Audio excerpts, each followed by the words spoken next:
Hello guys, ये है graphical solution की प्रॉब्लम नंबर 3 जो कि हमें वर्ड प्रॉब्लम में दी है। हमें इसे इक्वेशन की फॉर्म में कन्वर्ट करना है। मैंने यहाँ पे ऑलरेडी टेबल बना दिया है, तो मैं क्वेश्चन रीड करता हूँ।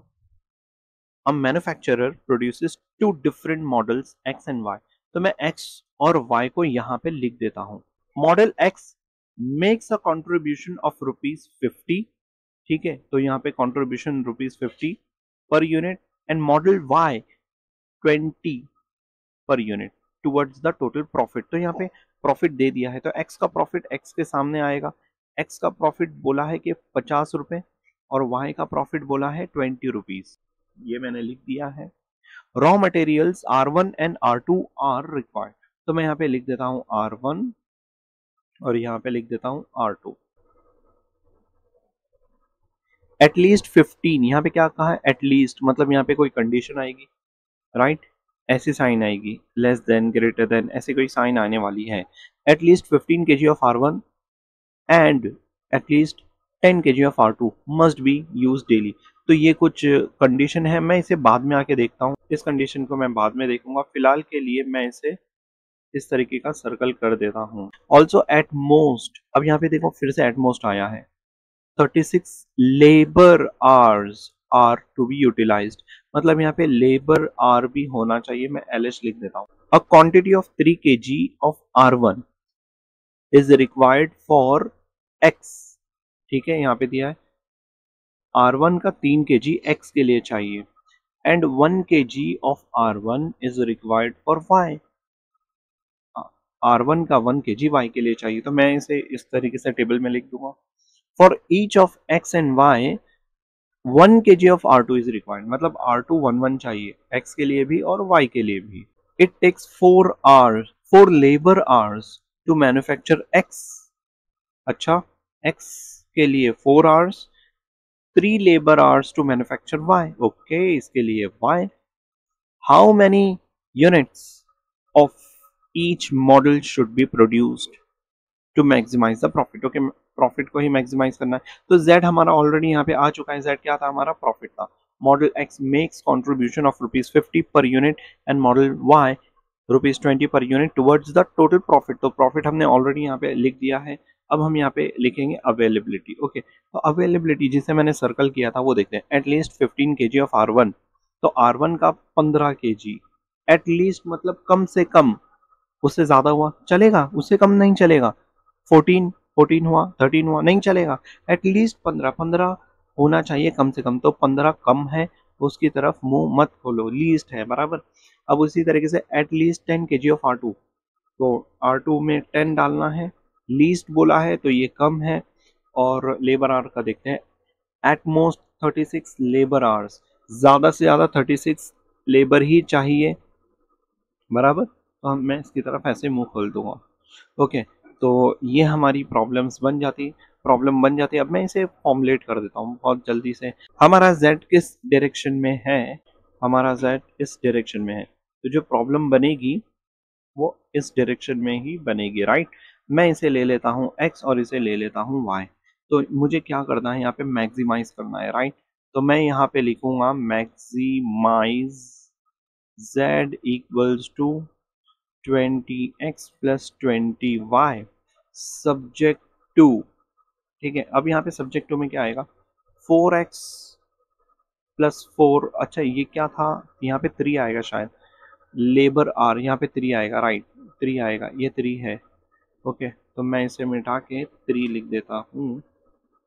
यार, गलती इंसानों से ही होती है। ओके, 4x प्लस 3y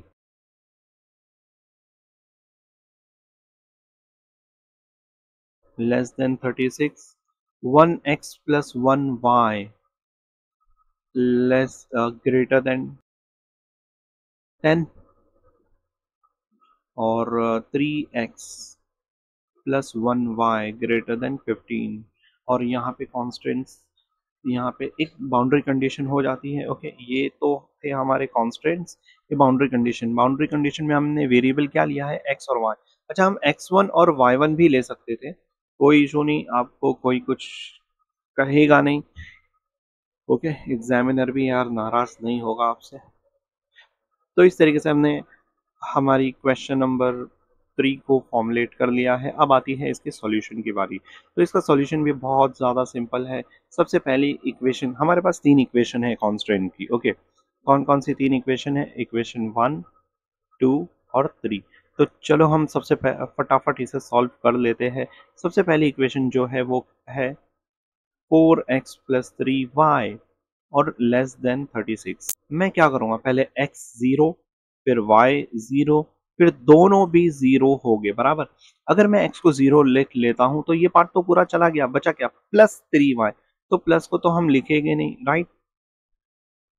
जब 3 वहां पे जाएगा तो डिवाइड हो जाएगा बराबर। तो हमें कितना आएगा? 3 1 जा 3 2 जा, सिंपल। तो ये हमारा फर्स्ट इक्वेशन हो गई है। अब y को जब हम 0 लिखेंगे तो ये वाला पार्ट पूरा चला गया अपनी प्लस वाली साइन के साथ। तो बचा क्या? बचा है 4x और ये दिखने वाली साइन के साथ 36। ओके, 4 जब यहाँ पे जाएगा तो क्या होगा? डिवाइड होगा, राइट? अगर ये डिवाइड होता है तो हमें क्या आंसर मिलता है? 9। अब हम क्या करेंगे? अब हम दोनों को 0 रखेंगे। तो दोनों को 0 रखने का मतलब इस साइन से पहले जो भी है वो बड़ा सा 0 आ जाएगा और ऐसे दिखने वाली साइन और 36। अब आप मुझे बताइए कि 36 बड़ा होता है, किसकी तरफ मुंह खुला है? 36। तो 36 बड़ा है बराबर। तो क्या सही में 36 बड़ा होता है? क्या हमें कंडीशन सही मिली है? हाँ, हमें राइट मिली है। तो हम यहाँ पे लिखेंगे ओरिजिन।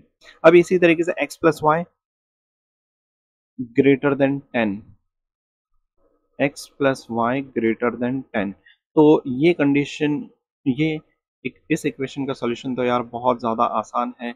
इसको तो यार कोई बच्चा भी आसानी से कर लेगा। एक बार x को 0 ले लो, एक बार y को 0 ले लो और एक बार दोनों को 0 ले लो। जब आप x को 0 लोगे तो यहाँ पे बचेगा y ग्रेटर देन 10, क्योंकि x तो चला गया, समझा? इसी तरीके से जब आप y को 0 लोगे तो यहाँ पे बचेगा x ग्रेटर देन 10। जब आप दोनों को 0 लोगे तो एक बड़ा सा 0 डालो और इस तरीके से लिख लो। अब यहाँ पे मुंह किसकी तरफ खुला है? 0 की तरफ। तो यहाँ पे 0 बड़ा है। तो क्या सही में 0 बड़ा होता है? नहीं। तो ये हुआ नॉन ओरिजिन साइड। अब बन जाती है इक्वेशन 3। इक्वेशन 3 क्या है? 3x plus Y greater than 15। Okay, तो मैं यहाँ पे लिख लेता हूँ 3x plus Y greater than 15। यहाँ पे एक बार x को 0 लेना है, एक बार y को 0 लेना है और एक बार दोनों को 0 लेना है। अच्छा, जब आप x को 0 लोगे तो ये x वाला पार्ट तो पूरा चला गया, बचा क्या? y greater than 15। तो एक ही नंबर है, राइट? अब आप y को 0 लोगे तो बचा क्या? y तो पूरा चला गया अपनी साइन के साथ। तो बचा क्या? 3x greater than 15। अच्छा, जब 3 वहां पे जाएगा तो क्या होगा? डिवाइड हो जाएगा और यहाँ पे आपको मिलने वाला है 5। अब एक बार जब दोनों को 0 लोगे तो बड़ा सा 0 डालना है, जो साइन है वही लिखना है। यहाँ पे मुंह किसकी तरफ खुला है? 0 की तरफ। तो 0 बड़ा है 15 से। तो क्या सही में 0 बड़ा होता है 15 से? नहीं। तो ये होगा नॉन ओरिजिन साइड। तो अगर मैं देखूं तो इस क्वेश्चन में भी मुझे ये नॉन ओरिजिन और एक ही ओरिजिन मिली। अब आती है ग्राफिकल सॉल्यूशन की। तो सबसे पहले मैं देख लेता हूँ मेरे नंबर्स कौन कौन से हैं। एक्स में है 9, 10 और 5, वाई में है 12 और 15। तो सबसे बड़ा नंबर है 15 और सबसे छोटा नंबर है 5।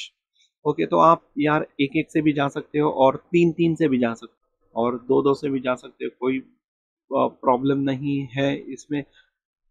अगर आप 2 से भी जाओगे तो यहाँ इजीली इसको कर पाओगे, क्योंकि 15 आना चाहिए। तो आ ही जाएगा यार, कोई टेंशन वाली बात नहीं है। तो गाइज मैं यहाँ पे ग्राफ पेपर पे आ गया हूँ और मैंने ग्राफ पर जो स्केलिंग किया है वो 2 4 6 की किया है।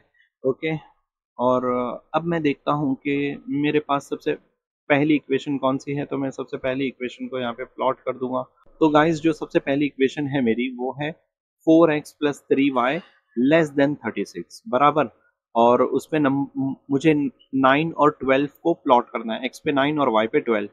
4x plus 3y less than 36। तो मैं यहाँ पे लिख देता हूँ 4x plus 3y less than 36। 9 और 12 को मुझे यहाँ पे प्लॉट करना है। तो x पे 9 कहाँ पे मुझे मिल जाएगा? एक्स पे 9 जो मुझे मिलेगा वो मिड में मिलेगा, राइट, यहाँ पे कुछ मिलेगा 1 2 3 4 5, मैं इसे, ये 9 रहा, तो मैंने इसे प्लेस कर दिया। तो यार डिजिटल की यही बहुत अच्छी खासियत होती है। और यहाँ पे नहीं प्लेस करना है, यहाँ पे 12 पे प्लेस करना है। ओके, ये 12 पे प्लेस करना है, ठीक है। अब मैं क्या करूँगा, एक लाइन को ड्रॉ कर देता हूँ। ये वाली इक्वेशन जो है मैं इसको यहाँ पे लिख देता हूँ। अब मेरी दूसरी इक्वेशन कौन सी, मेरी दूसरी इक्वेशन है x plus Y greater than 10। यहाँ पे 0 नहीं है, यहाँ पे 10 आएगा, ये 10 आएगा, ये 10, ये मिस्टेक हो गई थी आपको, ठीक है, कोई इशू नहीं। तो दोनों में 10 10, x plus Y greater than 10।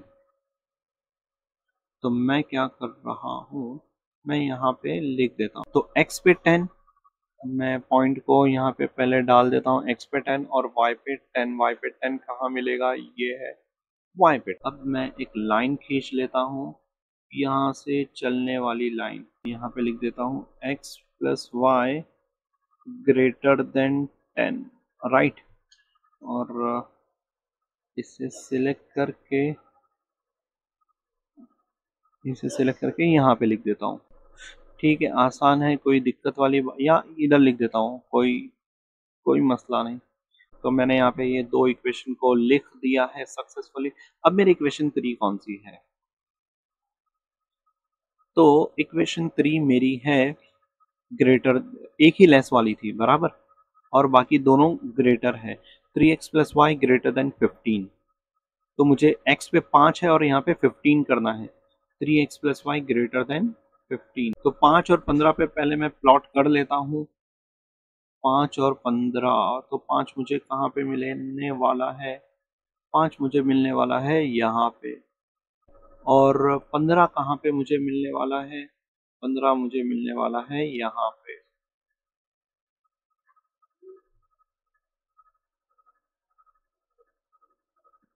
Okay, अब मैं इन दोनों पॉइंट्स को जब मैं ज्वाइंट करूंगा, मुझे लाइन की जरूरत पड़ेगी। ओके, तो मैंने इन दोनों पॉइंट्स को सक्सेसफुली ज्वाइन कर लिया है। अब गाइस मैं यहाँ पे देखूंगा कि मेरे रीजन कौन कौन से बन रहे हैं। तो मेरे रीजन कौन कौन से बन रहे हैं, मैं उसे सिंपली नंबरिंग कर दूंगा। ये है पहला रीजन, ये है दूसरा, और ये है छोटा सा तीसरा, ये है चौथा, और ये है पांचवा, और ये है छठा, और ये है सातवां। एक तो भूल गया था मैं, यार तुम्हारे लिए ही भूलता हूँ ताकि तुम याद रख सको। तो हमारे कितने रीजन बन चुके हैं यहाँ पे, हमारे इतने सारे रीजन्स बन चुके हैं। अब मैं सबसे पहले देखूंगा मेरी ओरिजिन कौन सी है और नॉन ओरिजिन लाइन कौन सी है। तो मेरी ये नॉन ओरिजिन है और सिर्फ एक ही ओरिजिन है, वो 4x प्लस 3y 36 की। तो मैं पहले ओरिजिन की कर देता हूँ प्लॉटिंग। तो ये मेरी इक्वेशन कहाँ पर है, 4x प्लस 3y, 36 ये वाली लाइन है। ओके, ये वाली लाइन है, देखो, ये वाली लाइन है 4x। अगर मैं इस लाइन के दो पार्ट होते हैं, एक ये साइड और एक ये साइड बराबर।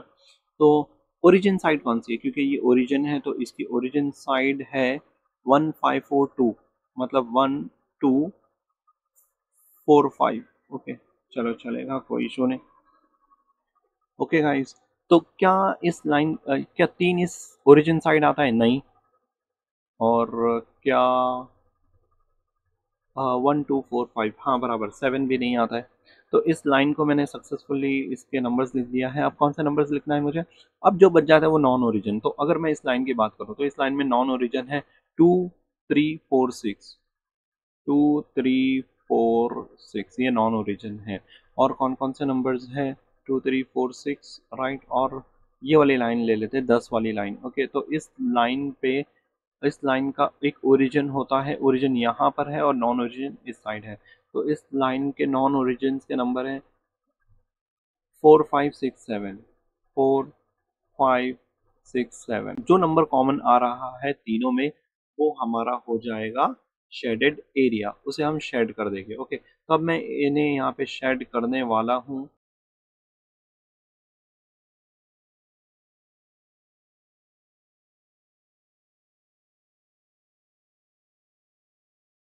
तो गाइज मैंने यहाँ पे इन्हें सक्सेसफुली शेड कर दिया है। अब बात आती है इसके कॉर्नर्स की। तो इसके 3 कॉर्नर्स हैं, 1 2 3। तो इन 3 कॉर्नर्स को मैं जल्दी जल्दी यहाँ पे पॉइंट प्लेस कर देता हूँ इन 3 कॉर्नर्स के। तो एक पॉइंट आ जाता है यहाँ पे जिसे मैं रखूँगा यहाँ।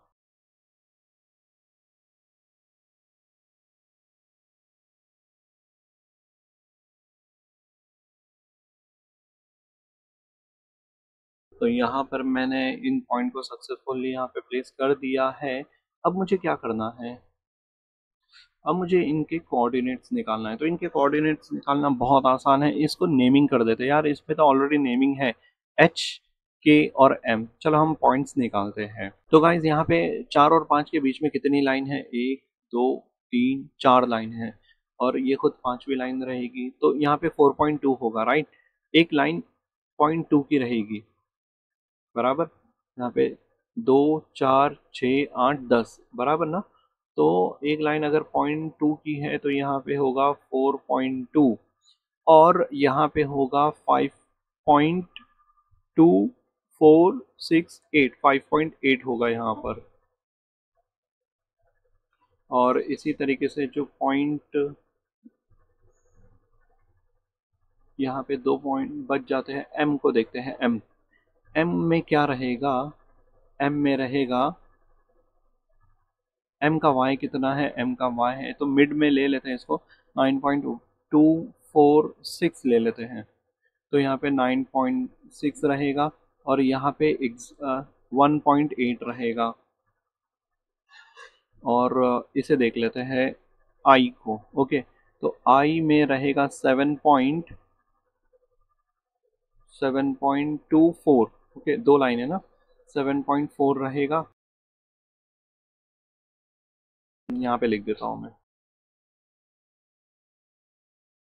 और x में रहेगा 2.246। तो ये हमारा ग्राफ रेडी हो गया है, और इस ग्राफ को मैं जल्दी से अपने यहाँ सॉल्यूशन में पेस्ट कर देता हूँ। ओके, तो इस तरीके से मैंने पेस्ट कर दिया है, बाद में मैं इसे मॉडिफाई कर दूंगा।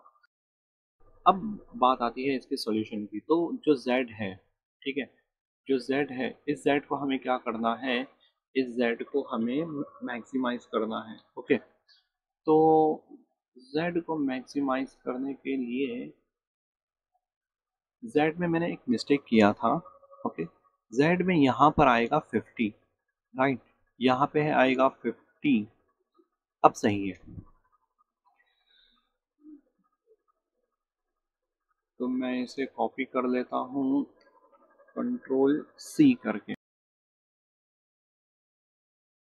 शुरू करते हैं।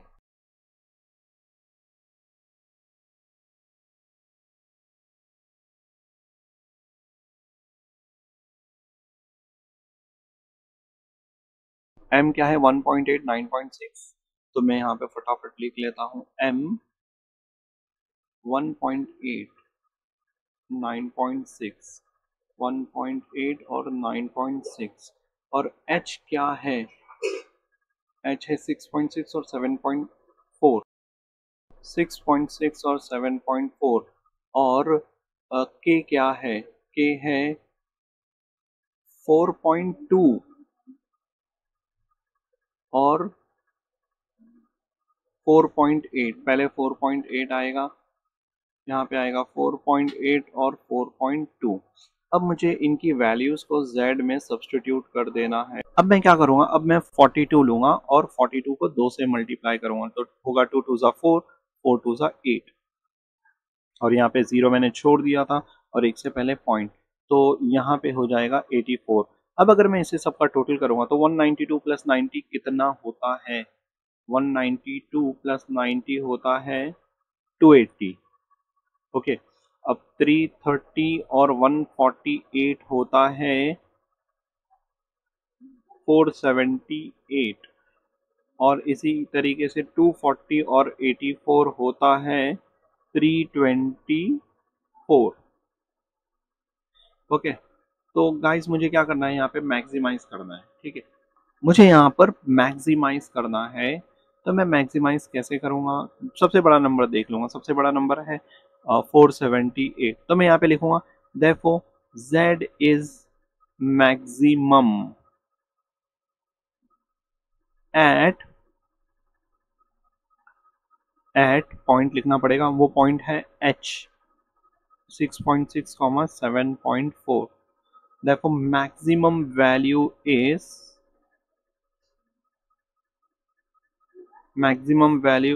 478। तो ये हमारा सॉल्यूशन यहाँ पे होता है कंप्लीट। मिलते हैं नेक्स्ट क्वेश्चन में।